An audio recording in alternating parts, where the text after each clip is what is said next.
Brazil, Canada, Kazakhstan, Kiribati, South Africa and Wales all have something in common. But to find out what, I need to call the other side of the planet and introduce you to an amazing couple who can tell us more. Hello, Tracy, Dave, how are you both? Good. Yeah, we're good. Yeah, great. Fantastic. Right, so first things first, can you just tell us a little bit about who you are, flag session, and what's what with all of this going on at the moment? Take it away. So Tracy and Dave, we're sort of serial injured runners. Yeah. And we accidentally stumbled upon flags, and it's a joke that got out of hand. Yep, that's pretty much it. We played a game on an app, and it was to guess flags, and we were terrible at it. Like, we were so bad, and so I started to learn them, because why not? And then the whole thing started was when we were driving to the beach one day for my birthday, and we were driving along, and we were even talking about it in the car. Hey, wouldn't it be so cool if we tried to find all the flags in the world, but in New Zealand or on our travels? And no joke, we drove down the coast, and there, out of nowhere, was the Isle of Man flag. That was the very first one we found, that day. Yeah, we thought from that point on, well, this is going to be easy then. Yeah. We'll have them all in about 2 weeks because we've seen Isle of Man. It's not exactly the biggest place in the world. We had our first awkward selfie with a flag. That day. I'm there saying, Dave, there's somebody in the window, she's looking out. He's like, don't make eye contact. Just keep going. And you have to wait for the perfect shot, and obviously flags do as they please. And then that very day we found Cuba. Right. Yeah. Yeah, first 2 flags we found. Yeah, then it got harder from there. It got a lot harder after that. So yeah, that's how it all started. So we thought, how cool would it be to start an Instagram page to do flag spotting, write a bit about the country. But we just moved on from flag spotting, and we started doing quizzes. I was going to say, so this is the Continental flag off. So yes, Tracy came up with the idea. Let's do a World Cup. And I was like, why don't we do continents as pools?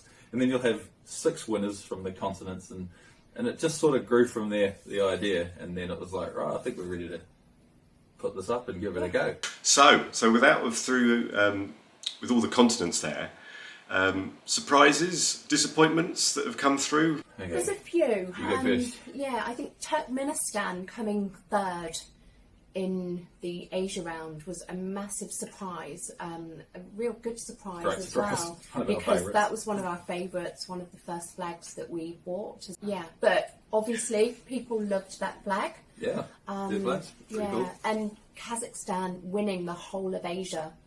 That is a sensational pool, and we love Kazakhstan. Oh, that was another one we bought along with Turkmenistan. The whole stance thing was almost like an in-joke with us because of the carpet on the flag, and that's how it started. We were like, that's how we remembered the flags from that app we were talking about. Oh, the carpet one. Oh, that was Turkmenistan, which turned into Carpetstan, and it was just and then we learned about all the stans. We didn't even know they existed. Uruguay being in the top 12. Yeah. We didn't see that coming. I don't know how you feel about that flag, whether you would have expected it. So yeah, you see, to me Uruguay's a bit of a middle of the road flag. It is what it is. It's there's nothing bad with it, but it's not. Whoa, that's It beat Turkmenistan in the head-to-head in the wildcard round, which is just insane to me. When we drew them live, I was like, oh, Turkmenistan's in here, and it got wasted. I think another surprise was, for me, Kiribati winning Oceania, but not just winning, but thrashing everybody. It was never in doubt from the opening of the round. Personally, it's not my favourite. But that's the thing. Everyone's different, but that's why it was a surprise. I thought everyone will think it's a little bit too over the top, maybe too colourful. There is probably such a thing. Like Comoros that was a disappointment. Comoros. Yeah. But we can't. There's one special one we want to mention. Yeah, we have to mention the ship, Saint-Pierre and Miquelon. I've never seen it before until you guys showed it the other week. What's that? We've never seen it before. I've seen it, but I have bypassed it thinking, what a ridiculous flag. Why is this an emoji on Messenger or Instagram? Why is it even on there?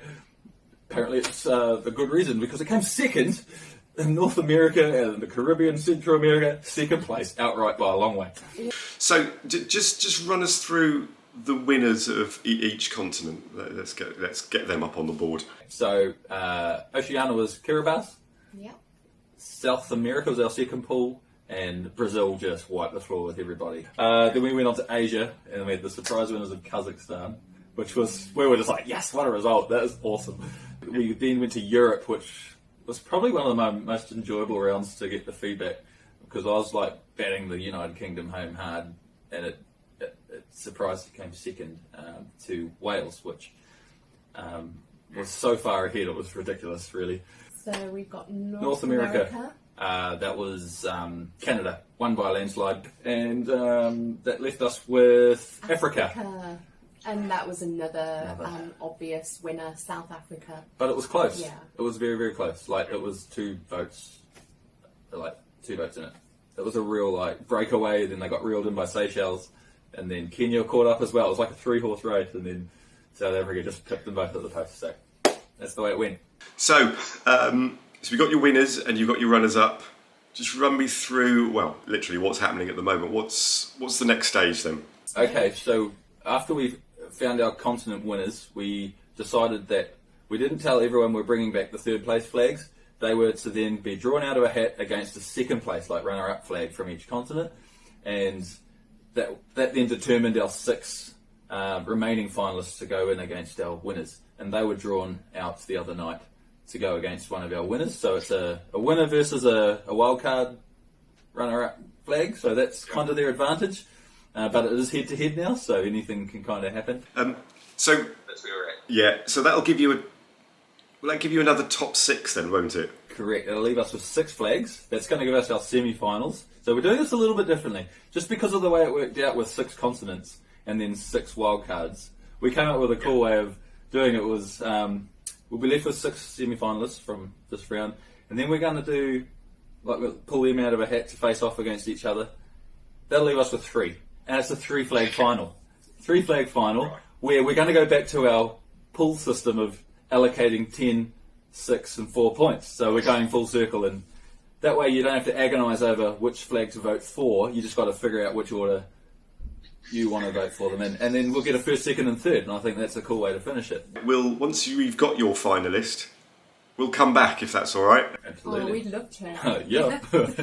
It's like someone wants to tour our flags with us. We'll be back, you know. We'll go through those top 3, see what surprises, if any, are in there, and we'll take it from there. It's been great speaking to you. Right, okay, we'll be back in the future. All right. We'll do this all again. Great. Thank Okay. you very much. Thank Cool. you. Right. Thank you. Thanks very much. So to find out what happens next on the Great Continental Flag Off, you're going to need to click on this video over here.